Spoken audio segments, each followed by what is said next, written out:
Hello, ഞാൻ പറഞ്ഞില്ല, എത്ര പ്രാവശ്യം പറഞ്ഞടാ നിൻ്റെോടോ ഞാൻ പറഞ്ഞില്ല എന്ന്. വിസ അപ്പനും കൂടെ എടുക്കണമെങ്കിൽ മാത്രമേ ഞാൻ വരൂ, അല്ലെങ്കിൽ ഞാൻ വരൂല.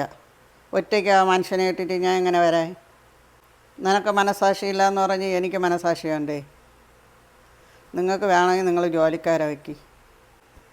ഒറ്റയ്ക്ക് വരണ പ്രശ്നമേ ഇല്ല. വച്ചിട്ട്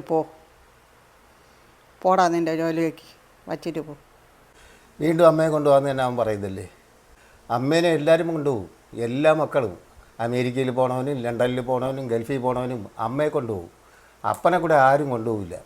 അപ്പനെ കൊണ്ടുപോകുന്നത് എല്ലാവർക്കും ചിലവാണ്. മനസ്സിലായേ? അമ്മയോടുള്ള സ്നേഹം കൊണ്ടല്ല ഈ കിടന്ന് വിളിക്കുന്നത്. അമേരിക്കയിലൊക്കെ ഒരു കുട്ടിയെ നോക്കണമെന്നുണ്ടെങ്കിൽ മണിക്കൂർ കണക്കിന് ഇപ്പോൾ $8-10 കൊടുക്കണം. അമ്മേനെ അങ്ങ് കിട്ടിക്കഴിഞ്ഞാൽ അമ്മയ്ക്ക് പാത്രം കഴുകാൻ അറിയാം, തുണി കഴുകാൻ അറിയാം, കൊച്ചിന് ചന്തി കഴുകി കൊടുക്കാൻ അറിയാം, എല്ലാം അമ്മയ്ക്കറിയാം. ഒരു നല്ലൊരു ജോലിക്കാരിയെ കിട്ടിയതുപോലെയായി. അപ്പനെ കൊണ്ടുപോയിട്ട് എന്ത് കാര്യം?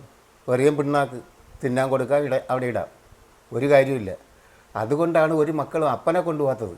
നീ എത്ര ശ്രദ്ധിച്ച് നോക്കിയാണ് ഏതെല്ലാം വീട്ടുകളിൽ നിന്ന് അമ്മയെ കൊണ്ടുവന്നത്. ആ വൃദ്ധനായ മനുഷ്യനെ ഒറ്റയ്ക്കിട്ടിട്ട് അവർ പോകും. നിനക്കെന്നെ വിട്ട് പോകാൻ തോന്നാത്തത് നിൻ്റെ വലിയ മനസ്സ്.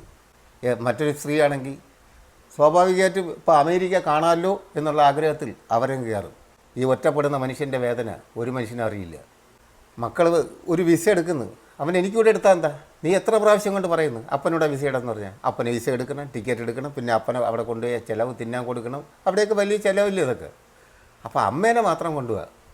നമ്മളെത്ര കഷ്ടപ്പെട്ട് ഇത്രയൊക്കെ പഠിപ്പിച്ച് അവരെ ഉന്നതികളിൽ എത്തിച്ച് കഴിയുമ്പോഴും അവരപ്പനെന്ന സ്ഥാനത്തെ മറന്നു പോകുന്നു.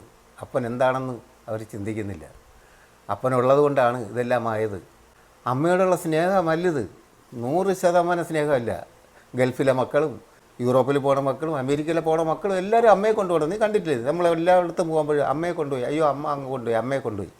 അമ്മയെ കൊണ്ടുപോകണവരാരും സ്നേഹം കൊണ്ട് പോകുന്നവരല്ല. അപ്പനെ ഒറ്റയ്ക്ക് ഇട്ടിട്ട് കൊണ്ടുപോകുന്നവർ കംപ്ലീറ്റ് പേരും ഒരു അടുക്കള ജോലിക്കാരിയെ വേണം, അതിനുവേണ്ടി കൊണ്ടുപോകുന്നവർ മാത്രമാണ്. സാരില്ലെന്നേ, അവർ അങ്ങനെ ജീവിക്കട്ടെ, അവരങ്ങനെ ചിന്തിക്കൂ. നിനക്ക് ഞാനും എനിക്ക് നീ ഉണ്ടെങ്കിൽ ഈ ലോകത്ത് പിന്നെ ആരുടെയും ആവശ്യമില്ല. നമുക്ക് ഹാപ്പിയായിട്ട് ജീവിക്കുക. നീ എന്തായാലും എന്നെ വിട്ട് പോകില്ല എന്ന് ശക്തമായ രീതിയിൽ പറഞ്ഞതിൽ എനിക്ക് ഭയങ്കര സന്തോഷമുണ്ട്. അങ്ങനെ ആവണം ഒരു ഭാര്യ.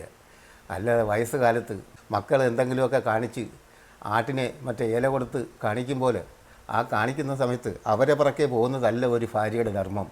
ഭർത്താവ് വയസ്സാം കാലത്ത് അയാളുടെ നല്ല ആരോഗ്യമുള്ള കാലത്ത് ഭാര്യ പറയുന്നത് പോലെ എല്ലാം കേട്ട് എല്ലാം ചെയ്തു കൊടുത്ത് മക്കളെ വളർത്തി ഓരോ പൊസിഷനിലെത്തി കഴിയുമ്പോൾ അവർക്ക് വീണ്ടും അമ്മേനെ അടുക്കളപ്പണിക്ക് വേണ്ടി കൊണ്ടുപോകാനുള്ള മുഖം.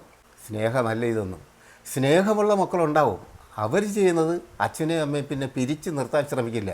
അച്ഛനും അമ്മയും അങ്ങനെ ഒരു വിസ എടുത്ത് അവർക്ക് കൊണ്ടുപോയി നമ്മളൊന്ന് അമേരിക്ക കാണിക്കണമെന്ന് ആഗ്രഹമുണ്ടെങ്കിൽ നമുക്ക് 2 പേർക്കും വിസ എടുത്ത് കൊണ്ടുപോകും. അല്ലാതെ ഒറ്റപ്പെടുത്താൻ ശ്രമിക്കുന്നതല്ല. നമ്മളെ പിരിക്കാൻ ശ്രമിക്കുന്നതൊന്നും സ്നേഹമല്ല. വെറും വീട്ടുജോലിക്കാരിയായി ഉപയോഗിക്കുക എന്നത് മാത്രമാണ്. എന്തായാലും നീ ഇട്ടു പോകില്ല എന്ന് പറഞ്ഞതിൽ ഞാൻ വെരി ഹാപ്പിയാണ്. എനിക്കത് മതി.